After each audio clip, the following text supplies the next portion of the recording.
Iaitu beribadah kepada Allah Subhanahu Wa Taala. Oleh sebabnya tanya memandu udip dari dunia memandu maka ada dengan kanan yang panah. Anak tanya yang tinggal selama-lamanya udip. Jangankan tanya yang biasa. Nabi Muhammad dengan cukup kasih di Tuhan. Kasih Allah dan dunia pun tinggalkan dunia yang panah.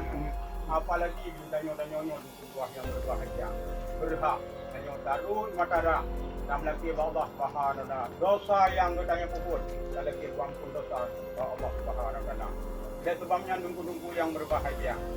Memang li manusianya. Oh, ini yang rumah ti lagi nyor pas sedih hanu permo. Memang li manusianya nanti dengar bah dakwah-dakwah. Nanti dengar bah ceramah-ceramah agama. Nanti dengar di timbar-timbar ku kebah Jumat. Tetapi apa li manusianya tu? Oh, di rumah. Hati lebih juga mati. Munyonyo tanya rumah ti han sedih. Hancur kepengaran bagi tanya yang ukirnya. Bencana lah yang paling raya di Tuhan itu mata han tinggal. Hati. Lagi nyo tanya yang rumah teh nyo han sedih anak tua pengajaran anak apa. Lagi bila nyo dah bernyanyi. Nyo penyiaran yang terakhir nyo tua yang berbahagia hatinya lagi lupa. Oleh sebabnya si masih hayat di kandung badan. Matangna kesempatan emas bagi kedanya bersama. Majlis taklim nang kedua tunggu di nasihat di Melaiman. Sejak dan ayah yang berbahagia. Membimbing anu karena anu nyopi amanah Allah. Titipan Tuhan kepada kedanya nyo tunggu. Karena orang kiamat tengah waktu dan yang king amai dengan Allah Subhanahu Wa Taala. Yang pertama anu dinuhakan di mengadu ba Allah Subhanahu Wa Taala. Ya Allah, bedu kita mengilia usi dalam surga. Lu cuma macam hanalu betul-betul karena sebab banyak mungkin dengan hanalu bijilu. Anu yang pertama yang rabi ya yang kedua yang berbahagia.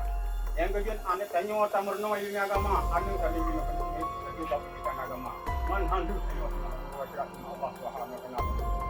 Anu wajib tanya muslimnya wajib apabila hana ilmu agama ada beberapa kerja yang tak benar hampir ya Allah undang-undang jadi rupa apa perlu mau ini nyaman amal umat Rasulullah itu iman yang mengamalkan ilmunya amal dengan Allah itu Allah maksimum buat bahagia oleh sebabnya dengan sebab kamu yang akan Allah yang berjalan oleh sebabnya buah yang berbahagia.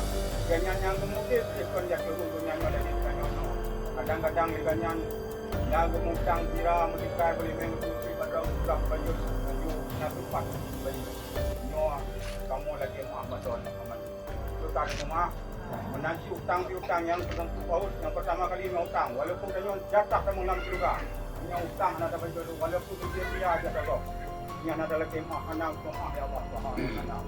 Utang-utangnya cukup dari Allah yang berbahagia. Kadang-kadang nak utang badan buah nang tempat ugawan. Semua kamu ada nama keluarga menyot pada kemudahan mungkin kira nanti semuanya semua untuk ada rumah.